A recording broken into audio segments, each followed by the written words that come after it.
ठीक है, class start हो गई है। ठीक है, क्लास का मैं पहले टॉपिक बता देता हूँ, उसके बाद मैं आगे कंटिन्यू करता हूँ। ठीक है, मेजरली आज मैं सभी गूगल एड्स को समराइज करने वाला हूँ। इसके अलावा मैं जो मेजर मेरा फोकस है, जो कि मेरा इस क्लास का टॉपिक है, वो रहेगा matrices in Google Ads. Google Ads के अंदर इंपॉर्टेंट मैट्रिसेस क्या होते हैं, जो जब एड कैंपेन लाइव हो जाता है तब आपको किन किन मैट्रिसेस को देखना चाहिए, वो हम आज डिस्कस करने वाले हैं। ठीक है, एक एग्जांपल लेके भी चलूंगा, एवरेज सीटीआर कितना होना चाहिए। देखो, जैसे मोस्ट ऑफ द लोग का क्वेश्चन होता है कि हमें एवरेज सीटीआर कितना होना चाहिए कि हमारी एड बढ़िया परफॉर्म कर रही है। ठीक है, हमारा डेली बजट कैसे सेट किया जाता है, डेली बजट हमें कितना रखना चाहिए, 500 रुपए डेली बजट रखना चाहिए, 1500 रुपए डेली बजट रखना चाहिए, 2000 रुपए डेली बजट रखना चाहिए, कितना डेली बजट रखें। ठीक है, इन सब क्वेश्चंस को लेके बेसिकली हम डिस्कस करने वाले हैं। सबसे पहले मैं आपको गूगल एड अकाउंट खोल देता हूँ। गूगल एड अकाउंट खोलने के बाद मैं आपको एक रिपोर्ट दिखा रहा हूँ। ठीक है, अभी मैंने कैंपेन ऑफ कर रखा है, बट वो रिपोर्ट आप देखो, लास्ट हफ्ते में मैंने 500 रुपए का बजट लगाया हुआ था।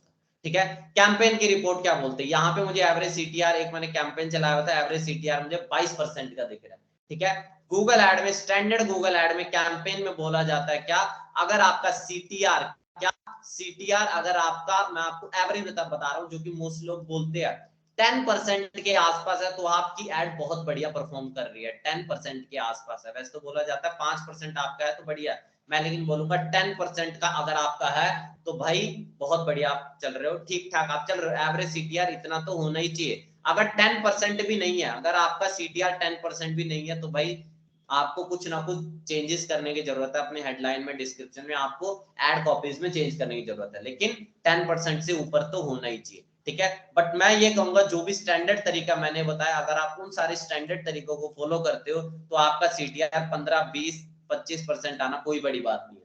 ठीक है, एवरेज मैं कहूंगा अगर आपका परसेंट 15 से लेके 20% के आसपास है तो ठीक चल रहे हो आप। ठीक है, 10% है तो थोड़ा और इंप्रूव हो सकता है, 10% के ऊपर इंप्रूवमेंट की जरूरत है अगर आपका 10% सीटीआर है।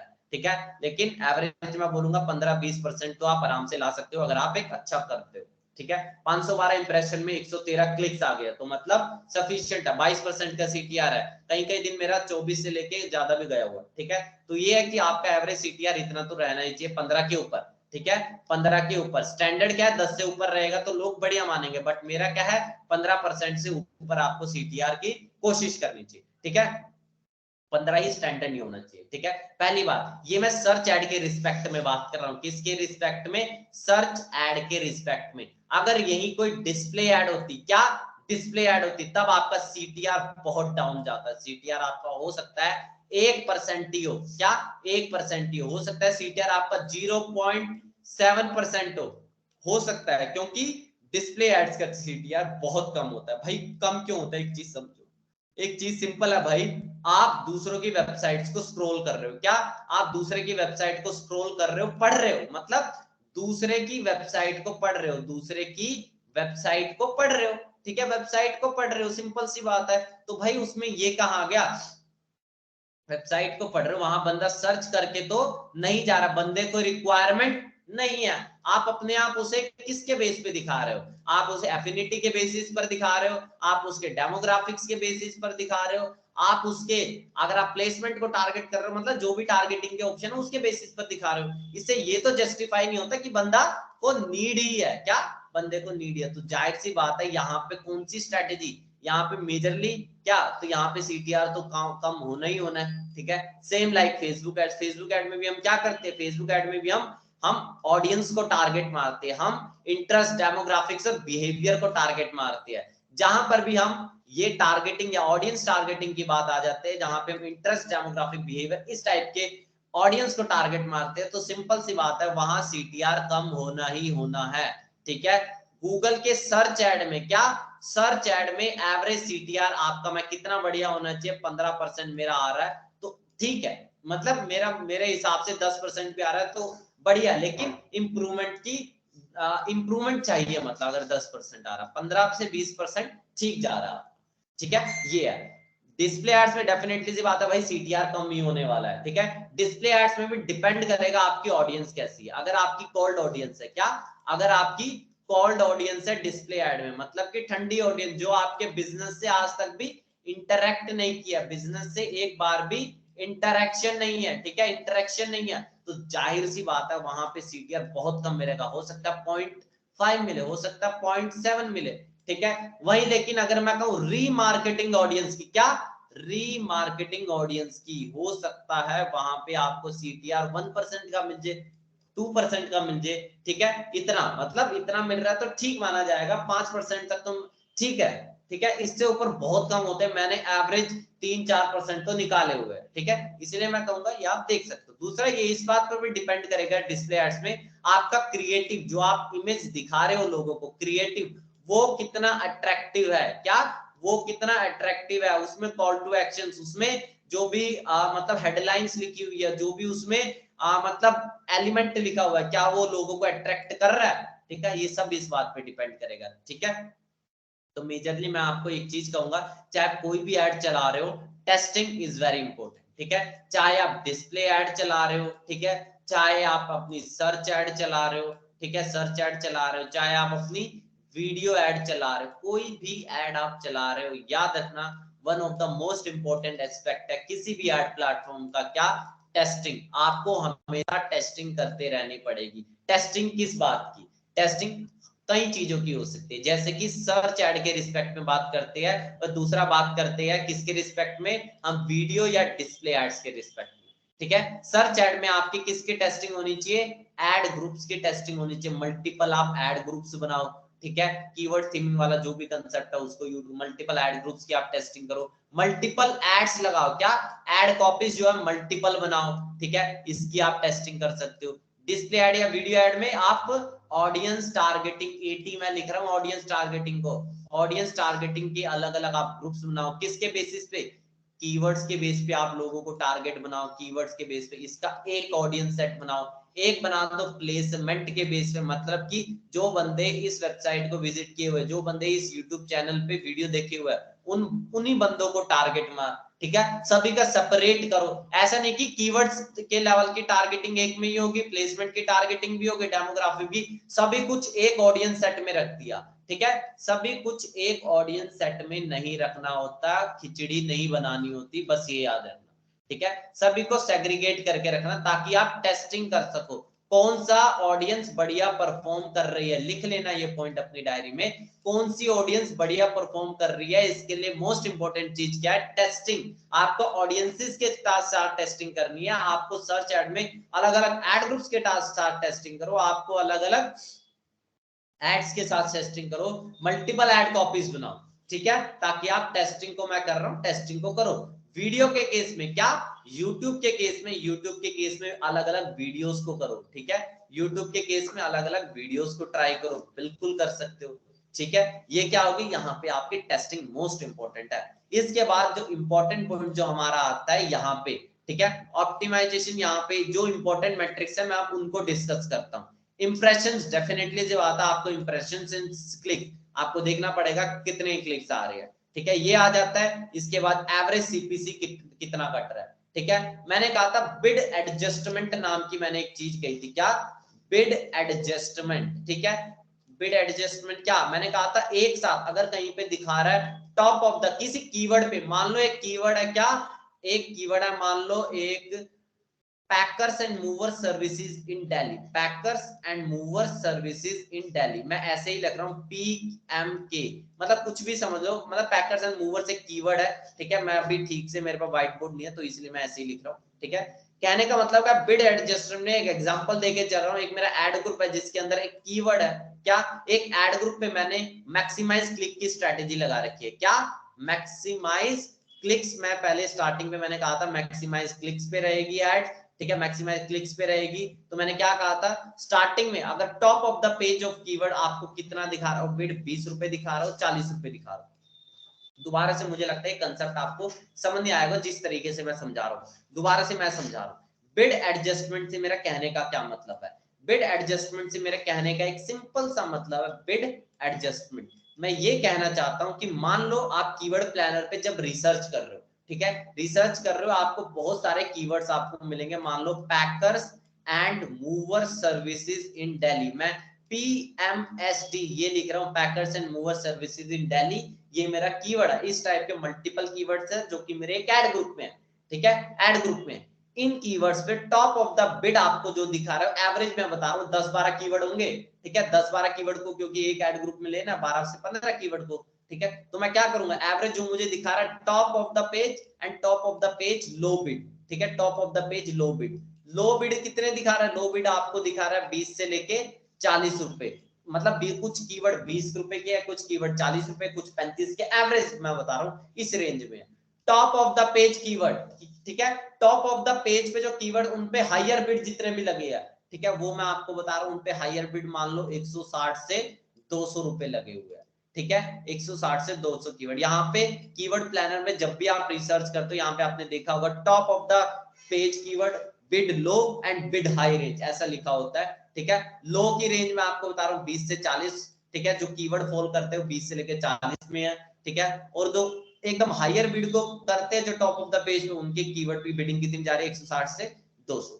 तो आपको क्या करना है, इन दोनों की मिड वैल्यू लेनी है, क्या मिड वैल्यू आपको लेनी है, मिड वैल्यू, मिड वैल्यू आपको, ये नहीं कि भाई बहुत बड़ा ज्यादा कर लेना है। मैं अगर इसकी जगह होता तो मैं कम से कम मिड वैल्यू लेके चलता, मैं 80 रुपए में बिड रख देता, 80 नहीं तो 60 से 80 रुपए, कितने, 60 से 80 रुपए, मैं मानता हूं बहुत कम है, ठीक है, हो सकता है मेरे ऐड के इंप्रेशन ना हो, बट वो धीरे धीरे मैं बढ़ाऊंगा, एक साथ मैं अपने बिड को 200 रुपए नहीं करने वाला, ठीक है, एक साथ मैं अपने बिड को 200 रुपए नहीं करूंगा, मैं क्या करूंगा, पहले 60 से 80 करूंगा, मैं 2-3 दिन चलने दूंगा, मैं देखता हूं कि ऐड के इंप्रेशन हो रहे हैं नहीं, अगर मेरे ऐड के इंप्रेशंस नहीं हो रहे, क्या, अगर मेरे ऐड के इंप्रेशन नहीं हो रहे हैं, गूगल मेरी ऐड दिखा ही नहीं रहा, क्या, गूगल मेरी ऐड दिखा ही नहीं रहा, तो मैं क्या करूंगा, स्लोली स्लोली क्या करूंगा, स्लोली स्लोली अपना क्या करूंगा, बिड को मैं इंक्रीज करूंगा, 80 80 मान लो मैंने 80 किया हुआ है, ठीक है, 80 किया हुआ है, 80 के बाद मैं क्या करूंगा, 85 करके देखूंगा, मैं क्या करूंगा, यहाँ पे 90 करके देखूंगा, ठीक है, हो सकता है मैं सीधा 100 करके देख लूं अगर मुझे कहीं पे रिजल्ट नहीं आ रहा, एक मैं मतलब एकदम 200 भी नहीं करना, एकदम ऐसा भी नहीं मरा हुआ कर देना कि 10 रुपए बिड रख दो जहां पे एवरेज उतना दिखा रहा है, आपको धीरे धीरे बढ़ाना है और देखना कहां पे एडजस्ट होगी, ठीक है, testing is very important, testing आपकी मोस्ट इंपॉर्टेंट थिंग है। और एक इंपॉर्टेंट थिंग मैं आपको बता देता हूं, एक नए एड अकाउंट में, क्या, न्यू एड अकाउंट के लिए, एड अकाउंट के लिए आपको किस टाइप की एड चलानी है, किस टाइप की बिडिंग पे एड चलानी है, मैक्सिमाइज क्लिक्स पे चलानी है, ठीक है, मैनुअल सीपीसी का ऑप्शन सिर्फ शॉपिंग एड्स में, याद रखना मैनुअल सीपीसी का ऑप्शन ये मैंने कहीं जगह नहीं बताया, मैनुअल सीपीसी का ऑप्शन अब सिर्फ और सिर्फ शॉपिंग एड्स में अभी ऑप्शन दे रखा है, सिर्फ और सिर्फ शॉपिंग एड में, उसके अलावा मैनुअल सीपीसी का ऑप्शन कहीं पर भी नहीं है, इसलिए स्टार्टिंग में आपको किस पे ऐड चलानी है, ऑटोमेटेड बिडिंग स्ट्रेटेजी के अंदर मैक्सिमाइज क्लिक्स, मैक्सिमाइज क्लिक, जिसमें कि आपको कैप सेट करना है, क्या सेट करना है, कैपिंग को सेट करना है, मतलब 20 रुपए में मैक्सिमम एक क्लिक का दे सकता हूं, 40 रुपए में एक क्लिक का दे सकता हूं, ठीक है, कैपिंग को डेफिनेटली सी बात है सेट करना ही करना है, कैपिंग को सेट करना ही करना है, कितना, 20 रुपए कैप कर दो, 40 रुपए कर दो, मतलब जो भी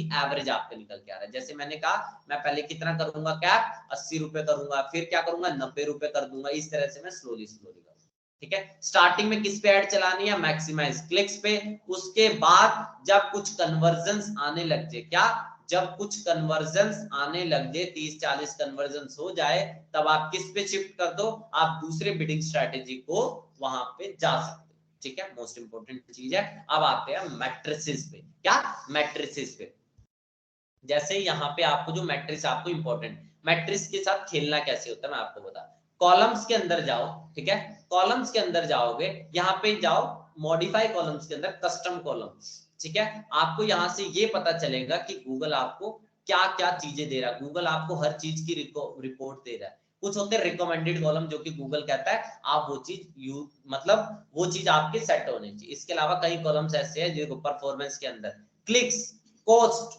इंप्रेशन, सीटीआर, हर एक चीज आपको, इंगेजमेंट, अगर कोई मान लो आपकी डिस्प्ले एड्स है या वीडियो एड्स है आप उसके साथ कर सकते हो, आप जब क्लिक करते हो किसी पे होवर करते हो, ठीक है, माउस रखकर कर्सर ले जाते हो तो उसकी डिस्क्रिप्शन खुल जाती है, an engagement occurs when a consumer engages with an ad, for example viewing at least 10 seconds or clicking on a video engages can help you understand how well your ads is performing, relevant highly targeted ads with attractive content can encourage viewers to engage। Simple सी बात है, जब video add हो तब engagement आपके लिए important matrix हो जाता है। इंगेजमेंट रेट आपको ये बता रहा है, ठीक है, इंगेजमेंट रेट आपको ये बता रहा है, लेकिन ये इंगेजमेंट किसके पर्पस के लिए है? याद रखना, यहाँ पे इतने सारे कॉलम्स तो दिखा रहा है, बट आपको ये देखना पड़ेगा क्या अगर आप चला रहे हो सर्च कैंपेन, क्या चला रहे हो आप, मैं लिखते जाना जो जो मैं पॉइंट बता रहा हूं, अगर आप क्या चला रहे हो, सर्च कैंपेन चला रहे हो,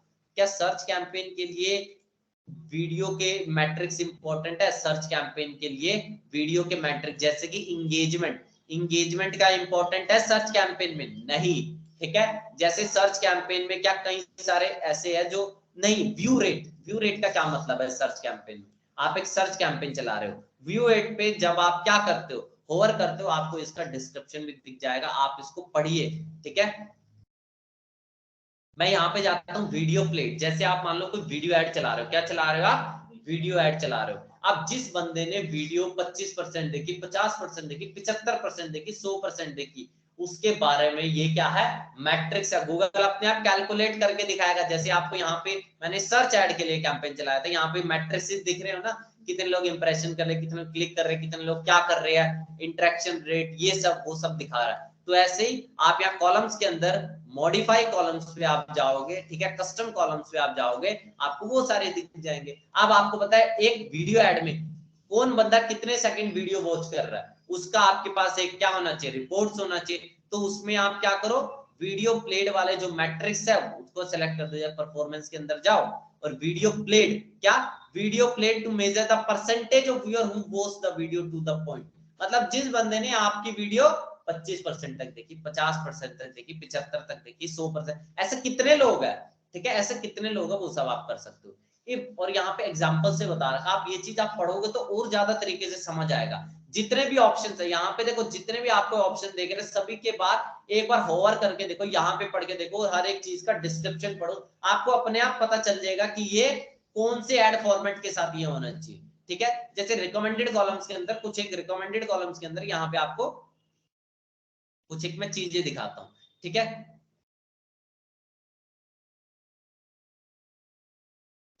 ठीक है, मैं यहाँ पे परफॉर्मेंस के अंदर आपको मैं कुछ कॉलम्स दिखाता हूं। जैसे impressions on the absolute top कब इंपॉर्टेंट आ जाता है? सर्च के केस में। क्यों? जो कि बंदा सर्च रिजल्ट में टॉप पे आ रहा है, एब्सोल्यूट टॉप पे। आपको search absolute top impression rate is the percentage of your impressions that are shown as per first ad above the organic result. मैंने क्या कहा था? एब्सोल्यूट क्या होता है? एक होता है, तीन तरह के बिडिंग स्ट्रेटेजी में मैंने ये चीज डिस्कस भी किया हुआ था। मैंने कहा था एब्सोल्यूट टॉप माने आपकी एड टॉप पे दिख रही है, एब्सोल्यूट माने कि ऊपर 4 एड दिखती है, क्या ऊपर 4 एड दिखती है, एब्सोल्यूट माने कि पहली पोजीशन पे, ठीक है, एब्सोल्यूट माने कि पहली पोजीशन। कितने परसेंटेज, क्या कितने परसेंट आपकी एड टॉप पे दिखे, 60% दिखे, 70% दिखी, 20%, कितने परसेंट दिखे, तो वो चीज का मैट्रिक्स है। इंप्रेशंस ऑन द टॉप, क्या टॉप परसेंटेज में कितने बार आपकी एड यहां पर दिखी, इन 4 पोजीशंस में दिखी, ये 20% दिखी, 40% दिखी, 50% बार दिखी, वो चीज है, ठीक है। वो चीज आप यहां से अगर कोई, ये आपके लिए इंपॉर्टेंट मैट्रिक्स हो जाता है। इसको आप क्लोज करके, यहाँ पे कन्वर्जन के भी कॉलम होते हैं। मैं कहता हूँ ना, कन्वर्जन को डिफाइन करना होता है, फिर यहाँ गूगल एड दिखाता भी है। अगर आपने कन्वर्जन को डिफाइन किए होंगे, आप यहाँ से देख सकते हो आपके कितने कन्वर्जन आ रहे हैं। वहां पे कॉलम्स में दिखा आपके 10 कन्वर्जन हुए, 20 हुए, 30 हुए, 40 हुए। कन्वर्जन की कॉस्ट बाय कन्वर्जन, ठीक है। अगर आपको एग्जांपल से ये चीज ज्यादा अच्छी तरह से समझोगे आप लोग, ठीक है। कहने का क्या मतलब है? कॉस्ट बाय कन्वर्जन, क्या कॉस्ट बाय कन्वर्जन, कहने का मतलब सिंपल और सिंपल ये है, अगर मुझे कन्वर्जन आ रहे हैं मान लो 5000, ठीक है, 5000 लगा के मुझे कितने कन्वर्जन, मुझे कितने लीड फॉर्म मिल रहे हैं? मान लो जो सबमिट इंक्वायरी हो रही है, कितने 50 लोग मेरे लीड फॉर्म को सबमिट कर रहे हैं वेबसाइट पे जाने के बाद, 5000 लगा के मेरे पास कितने कन्वर्जन आए? 50 कन्वर्जन आए। तो एक कन्वर्जन की कितनी कॉस्ट पड़ेगी?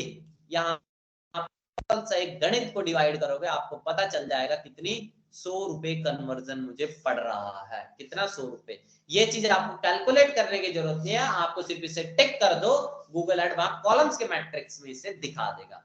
कन्वर्जन वैल्यू क्या होती है, आप देखो ये सब आप पढ़ोगे ना आपको अपने आप पता चल जाए। Conversion value is the sum of the conversion value for your conversion, ठीक है। जो कन्वर्जन के साथ वैल्यू जो डिफाइंड होती है उसके साथ आपको कितनी वैल्यू मिली। This metrics is useful only if you entered a value of your conversion action. कहने का क्या मतलब है, मान लो 100 कन्वर्जन हुए, यहीं का एग्जांपल लेते हैं, ठीक है। कितने कन्वर्जन हुए, 100 कन्वर्जन, ठीक है। हो सकता है मान लो ई कॉमर्स का, क्योंकि ये चीज ई कॉमर्स में आप बहुत अच्छी तरह से आसानी से समझोगे, ठीक है। 100 कन्वर्जन हुए, ठीक है।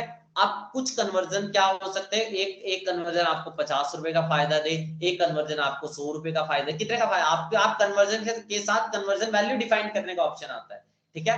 अगर आपने कन्वर्जन के साथ कन्वर्जन वैल्यू को डिफाइन करके रखा हुआ है तो आप एग्जैक्टली पता आप लगा पाओगे मुझे कितने का प्रॉफिट हुआ है, कितने का प्रॉफिट हुआ है। अभी भी शायद ये चीज नहीं समझ आई होगी, मैं दोबारा ये चीज बताता हूँ कैसी चीज। ई कॉमर्स के केस में एक चीज बता देता हूँ, ई कॉमर्स के लिए मैं सेपरेट एक चीज लाऊंगा। ई कॉमर्स के लिए अभी आप सोच रहे होंगे डायनेमिकली, क्या डायनामिकली प्रोडक्ट की वैल्यू कन्वर्जन वैल्यू बन जाए क्या। अगर मान लो कोई 100 रुपए का प्रोडक्ट बिका, एग्जाम्पल के लिए 1000 रुपए का कोई प्रोडक्ट बिक रहा है, ठीक है। 1000 रुपए का प्रोडक्ट बिक रहा है तो ये इंफॉर्मेशन गूगल के पास भी चले जाए कि मेरी कितने की सेल हुई, 1000 रुपए की सेल हुई। इसके लिए डायनेमिकली करना पड़ता है, ये मैं बताऊंगा, सेपरेटली बताऊंगा। शॉपिफाई के साथ भी बता दूंगा ये चीज, आपको किसके साथ बता दूंगा, ये चीज आपको वर्डप्रेस के साथ भी बता दूंगा, ठीक है। क्योंकि इसमें जीटीएम के साथ ये चीज होती है, ये चीज डायरेक्टली नहीं होती है, ठीक है। वो चीज मैं सेपरेटली बताने वाला हूँ, ठीक है। तो इसको हम बाद में डिस्कस करने वाले हैं कि मतलब ये जैसे कितने की वैल्यू है, जैसे 1000 रुपए की वैल्यू है ना, तो ये चीज डायनेमिकली मतलब गूगल के सिस्टम को पता चल जाए कितने का सामान बिका, ये चीज मैं डिस्कस करने वाला हूँ। क्योंकि इससे होगा क्या, मान लो गूगल दिखा रहा है आपको, कितना दिखा रहा है, गूगल आपकी सेल हो रही है, क्या हो रही है, आपकी सेल हो रही है। मैं इसको एग्जांपल से बताता हूँ, गूगल आपको बता रहा है क्या, सेल हो रही है, ठीक है। आप देखो सेल हो सकती है 100 रुपए के प्रोडक्ट की सेल हो सकता है 10,000 के प्रोडक्ट की सेल हो जाए। सेल का मतलब तो कुछ भी है ना, थैंक यू पेज में तो दोनों में लोड होगा अगर मैं कन्वर्जन को डिफाइन करूं, बट 100 रुपए एक अलग है, 10,000 एक अलग है, ठीक है। तो मतलब मुझे एक तरह से वैल्यू को भी पता लगाना पड़ेगा ना, तो उस वैल्यू को कैसे करेंगे वो मैं बताऊंगा, उसमें कुछ एक स्क्रिप्ट सी लगती है वो मैं आगे बताऊंगा, ठीक है। इसके बाद हम आगे डिस्कस करें, मतलब कि जितने भी कन्वर्जन के मैट्रिसेस होते हैं वो सारे आपको दिख रहे हैं, कन्वर्जन रेट, कन्वर्जन वैल्यू, सब कुछ आपको यहाँ पे दिख रहा है, ठीक है। आप इन सबको समझने के लिए मैं आपको सिंपल सी बात ये कहूंगा, गूगल ऐड पे जाके इन सबको जो मैंने प्रोसेस किए एक बार सबको होवर करके देख लो, ठीक है। एक बार सारे ऑप्शंस का पता लग जाए, आपको खुद ब खुद पता चल जाएगा ये ऑप्शन एग्जैक्टली क्या मतलब देता है, ठीक है। कन्वर्जन बाय कन्वर्जन टाइम क्या मतलब है, आप एक बार ऑप्शन होवर करके देखो, आपको अपने आप पता चल जाएगा। एवरेज व्यूएबल सीपीएम, मैंने कहा था व्यूएबल सीपीएम का एक मैट्रिक्स होता है, आपकी एड क्या था वही चीज यहाँ पे ये बताएगा, is the average amount you are been charge for 1000 viewable impression on video and display network, ठीक है। मैंने ये चीज सर्च एड में लागू नहीं है, वहां पे उसने लिखा भी दिया है, वहां पे उसने लिखा भी दिया है, मैंने जो चीज कही है उसे रिपीट करके देखना, बैक करके देखना। मैंने एक चीज कही है क्या, मैंने एक चीज व्यूएबल सीपीएम मैंने कहा था, व्यूएबल सीपीएम, ठीक है। व्यूएबल सीपीएम मैंने एक चीज कही थी, उसी चीज को मैं डिस्कस करने वाला हूँ। मैंने कहा था मान लो ये एक डिस्प्ले बैनर है, क्या है, डिस्प्ले बैनर, इसको यहां तक लगा रहा हूं, अगर अगर आप इतना ही पेज स्क्रॉल कर, मतलब कि 30% आप इस बैनर को देखते हो या 20% इस बैनर को देखते हो, क्या ये व्यूएबल सीपीएम काउंट होगा, नहीं काउंट होगा, ठीक है। जब तक आपकी एड मोर देन 50% ना दिखे, क्या मोर देन 50% ना दिखे, पीरियड ऑफ 2 सेकंड तक ना दिखे, तब तक वो व्यूएबल सीपीएम काउंट नहीं होगा। मतलब कंडीशन क्या है, 50% तक आपका बैनर दिखे, ठीक है, या आपकी वीडियो एड को 2 सेकंड तक वॉच किया तब जाके वो व्यूएबल सीपीएम काउंट होगा। मतलब एक इंप्रेशन कब काउंट होगा, एक इंप्रेशन तभी काउंट होगा, ठीक है। नॉर्मल इंप्रेशन ही नहीं है, ये है व्यूएबल इंप्रेशन। एक व्यूएबल इंप्रेशन के लिए क्या कंडीशन मीट होनी चाहिए, मोर देन 50% तक आपकी एड दिखनी चाहिए, या 2 सेकंड तक आपकी वीडियो एड दिखनी चाहिए, तब जाकर व्यूएबल इंप्रेशन काउंट करेगा। इसने ये चीज लिखा भी होगा, आप इसका डॉक्यूमेंटेशन पे जाके पढ़ो। मतलब कि ये कब आ जाता है, डिस्प्ले एड्स के केस में इंपॉर्टेंट मैट्रिक्स है हमारे लिए, viewable impression, non viewable impression, हर एक चीज आपको दिखाएगा, ठीक है। आप थोड़ा स्क्रॉल करोगे, मतलब हर एक में आप यहाँ से जो कॉलम्स है ना, इंप्रेशन ऊपर दिखे, एवरेज सीपीसी ऊपर दिखे, कौन ऊपर दिखे, नहीं तो स्क्रॉल बहुत करना पड़ जाता है। मैं वो चीज दिखाऊंगा, ये देखो कैंसिल करके मैं आपको ये चीज दिखाता भी हूँ, ठीक है। तो यहाँ पे आप देख रहे हो बहुत सारे, आप जो जो वहां सेलेक्ट करते जाओगे वो कॉलम्स यहाँ पे आते जाएंगे, ठीक है। वो कॉलम्स आपको आते जाएंगे। जैसे कि कॉलम्स पे जाकर आप देखो सीटीआर, इधर आप सीटीआर को पहले भी ला सकते हो, ठीक है। जो भी है आप अपने हिसाब से एडजस्ट कर सकते हो। कस्टम कॉलम कैसे करोगे वो मैं आपको बता देता हूँ। कस्टम कॉलम के पेंसिल आइकन पे क्लिक करो। अब ये देखो यहाँ पे ड्रैग एंड ड्रॉप का ऑप्शन है। क्लिक्स को आप ऊपर भी, ये देखो क्लिक्स को मैं ऊपर ले गया, ठीक है। एवरेज सीपीसी, एवरेज तीसरे नंबर पे दिख रहा है, ये देखो ऊपर ले गया। ये करके आप अप्लाई करोगे वो सेव हो जाएगा, आपको ये चीज पहले पहले दिख जाएगी, ठीक है। कॉल के अगर आप मान लो कॉल ओनली एड्स चला रहे हो तो उसके केस में क्या इंपॉर्टेंट हो जाता है, फोन कॉल्स वगैरह के जो भी मैट्रिक्स है वो इंपॉर्टेंट हो जाते हैं, ठीक है। गूगल एनालिटिक्स, ठीक है। गूगल एनालिटिक्स से कई चीजें, कई मैट्रिक्सेस ये दे रहा है, ठीक है। इन पे जाके आप क्लिक करो, होवर करके देखो, आपको सारे मैट्रिक्स इंपॉर्टेंट हो जाते हैं, ठीक है। बाउंस रेट, बाउंस रेट का क्या मतलब है, पेज बाय सेशन, इन सबको आप देखो एक बार, ठीक है। बाउंस रेट तो चलो मैं आपको ऐसे बता देता हूँ क्योंकि मोस्ट इंपोर्टेंट चीजों में से एक आ जाता है, ठीक है। बाउंस रेट क्या बोलता है, bounce rate is the percentage of single page visit और visit in which the person left your site from the entrance landing page. This matrix is imported from Google Analytics and is calculated based only on visit that originated from Google Ads. Simple सी बात है भाई, bounce rate आपके page के जाने के बाद कितने परसेंट लोग बैक आ जाते हैं, सिंपल, ठीक है। Bounce rate is the percentage of single page visit और visit in with the person left from your site, ठीक है। कितने लोग आने के बाद, कितने लोग वेबसाइट पे आने के बाद, ठीक है। मैं लेकिन वेबसाइट पे आने के बाद क्या, बंदे वेबसाइट पे क्या हो गए, लैंड हो गए, उसके बाद लैंड होने के बाद कितने लोग रिवर्ट कर गए, ठीक है। मतलब पेज खोला आपका, पढ़ा वाला जो भी है, उसके बाद रिवर्ट करके कोई दूसरे पेज पे ही नहीं गए, क्या कोई दूसरे पेज पे ही नहीं गए, तो ये क्या हो जाएगा, बाउंस रेट उसका ज्यादा होगा, ठीक है। बाउंस रेट ज्यादा होगा। बट ये मैट्रिक्स मेरे लिए गूगल एड्स में इंपॉर्टेंट मैट्रिक्स नहीं है, ठीक है। पहली बात ये मैं ऐसा क्यों बोल रहा हूँ, इस बात को मैं भाई कर देता हूँ, इसलिए बोल रहा हूँ क्योंकि मैं ऐड किस पे चलाऊंगा, डेडिकेटेड लैंडिंग पेज पर। सिंपल सी बात है, डेडिकेटेड लैंडिंग पेज पर, मतलब एक पेज होगा कन्वर्टिंग लैंडिंग पेज होगा, वहां या तो पढ़ेगा, सिंपल सी बात है, या तो पढ़ेगा, या तो लीड फॉर्म सबमिट करेगा, या तो सेल करेगा, या तो नहीं करेगा, दूसरा ऑप्शन ही मैं दूंगा। तो जाहिर सी बात है क्या इसका बाउंस रेट ज्यादा होगा या नहीं होगा, डेफिनेटली सी बात है इसका बाउंस रेट होगा ही होगा, बाउंस रेट ज्यादा। इसलिए मैं ये चीज बोल रहा हूँ, बाउंस रेट होगा ही होगा ज्यादा। ये मैट्रिक्स मेरे लिए इंपॉर्टेंट उतना प्ले नहीं करती, ठीक है। GA4 में वैसे भी बाउंस रेट आप डायरेक्टली कैलकुलेट नहीं कर सकते, ये बेसिकली कैलकुलेट होता है आपके कहां से, ये बेसिकली कैलकुलेट होता है आपके यूनिवर्सल एनालिटिक्स में, ठीक है। लेकिन उसके लिए आपको लिंक करना पड़ेगा अपने गूगल एनालिटिक्स को, वो आप कर देना। आप परसेंटेज व्यू, PTR, ये जितने भी आपको ऑप्शन मिल रहे हैं, एट्रीब्यूट्स के अंदर आपको बहुत सारे ऑप्शन मिलेंगे, ठीक है। मैं यही कहूंगा कि इन सारे ऑप्शंस को आप देखो, ठीक है। आपको अपने आप पता चल जाएंगे कैसे, जब आपकी ऐड चलती है आपको रेगुलरली क्या, रेगुलरली इन सारे ऑप्शंस को देखना पड़ता है, क्या रेगुलरली इन सारे ऑप्शंस को देखना पड़ता है, रेगुलरली, ठीक है। रेगुलरली इन सारे ऑप्शंस पे नजर बना के रखनी पड़ती है, ठीक है। आपकी ऐड बढ़िया चल रही है नहीं चल रही है, इसी से आपको पता चलेगा, ठीक है। अगर आपकी ऐड बढ़िया परफॉर्म नहीं कर रही है तो कैसे पता लगेगा, अपने आप तो बताएगा नहीं कोई, आपको क्या पता लगेगा, आपको इधर से ही पता लगेगा कि आपकी ऐड बढ़िया परफॉर्म कर रही है या नहीं कर रही है। आप क्या देखोगे, आपके हाथ में क्या है, आप यूजर के पास तो नहीं जा सकते ना भाई, तुझे ऐड दिख रही है नहीं दिख रही है, ठीक है। आप यूजर को तो नहीं कह सकते तूने कितनी बार क्लिक किया, तूने कितनी बार इंप्रेशन में, 10 बार यूजर को पूछ के कैसे करोगे। गूगल एड्स में ये सब चीज क्या है आपको बताई हुई है, गूगल एड सब कुछ मेजर कर रहा, मैट्रिक्स कर रहा, गूगल एड आपको यही दिखा देता है, ठीक है।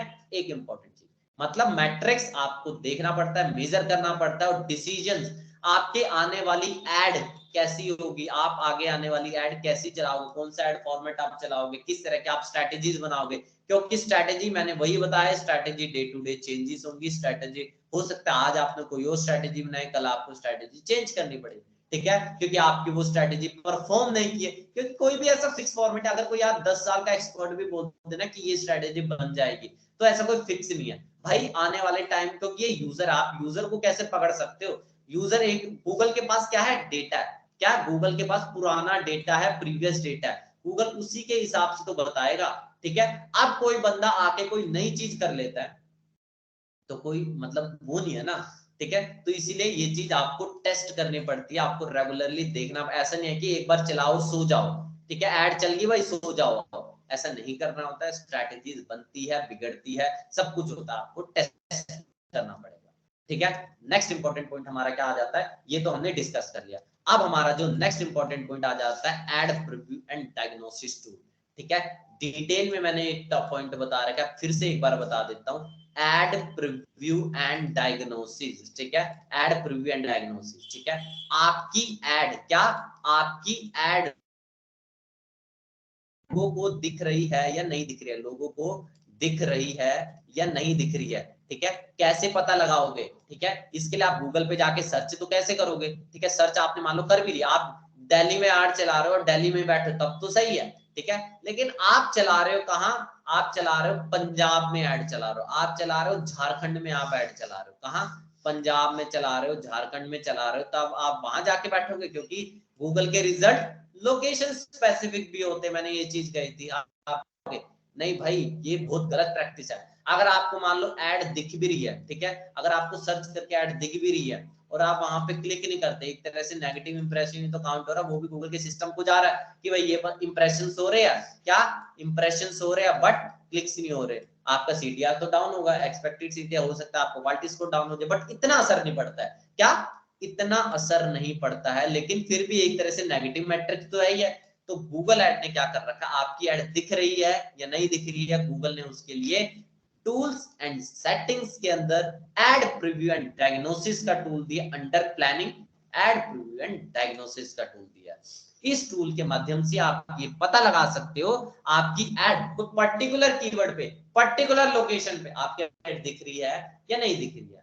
ठीक है, मैं जैसे यहाँ पे अगर आपका जो भी आपका कीवर्ड आपने सेलेक्ट किया होगा एड ग्रुप में, आप मान लो कोई एक कीवर्ड आपसे आप चला रहे हो डिजिटल मार्केटिंग एजेंसी के लिए, डिजिटल मार्केटिंग एजेंसी आपका कीवर्ड है। ठीक है, आप उस कीवर्ड को यहाँ डालो, किस लोकेशन के अंदर आप दिखा रहे हो सकता है आपने लोकेशन टारगेट किया हो झारखंड, ठीक है, झारखंड आपने टारगेट किया, आपने लोकेशन टारगेट किया हो झारखंड। लैंग्वेज, आपने क्या लैंग्वेज को टारगेट किया? इंग्लिश को टारगेट किया। आप सिर्फ मोबाइल डिवाइस पे चेक करना चाहते हो यूजर आपकी कोई ऑडियंस में आया नहीं, तो आप यहाँ डाल के चेक कर सकते हो, गूगल आपको यहाँ पे रिव्यू दे देगा।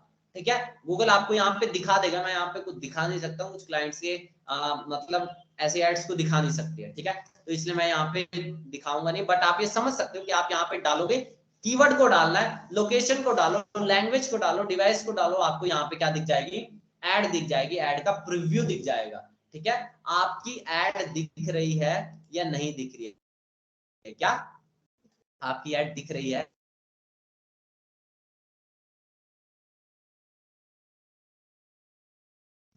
या नहीं दिख रही है? Ad preview and diagnosis. ठीक है, एड प्रीव्यू एंड डायग्नोसिस, तो इसी को फॉलो करना है, इसी प्रैक्टिस को फॉलो करना है। कभी भी गूगल पे जाके सर्च नहीं करना है, क्लाइंट को बोलना भाई मैं तुझे बताता हूँ एड प्रीव्यू एंड डायग्नोसिस का गूगल ने एक टूल दिया है, इसको यूज कर। ठीक है, इसी से आज तुझे क्या करना है, जो भी आगे प्रॉब्लम होगी इसी से अंडरस्टूड कर भाई।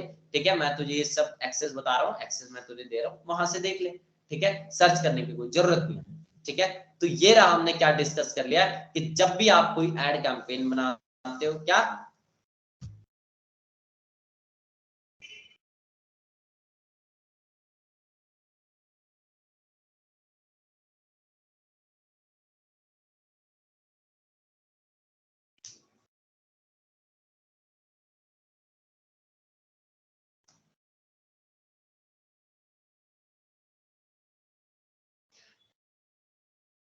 तो इसमें हमने आज क्या डिस्कस किया, बेसिकली हमने यही बेसिकली डिस्कस किया, क्या मैट्रिक्स को लेके क्या इंपॉर्टेंट पॉइंट्स है। ठीक है, प्लस ऐसी गलतियां जो हमें नहीं दोहरानी चाहिए। ठीक है, जैसे कि एड प्रिवेंट डायग्नोसिस के बारे में मैंने बताया, कभी भी गूगल पे जाके सर्च नहीं करना होता, एड प्रिवेंट डायग्नोसिस से चेक करो, गूगल ने टूल दे रखा है। ठीक है, इसके अलावा आप क्या कर सकते हो, इसके अलावा आप ये भी कर सकते हो, जो भी अगर आपने एक बार ऐड चला दी, ये नहीं कि चला के सो जाने का, ठीक है, ऐसा बिल्कुल नहीं करना होता आपको।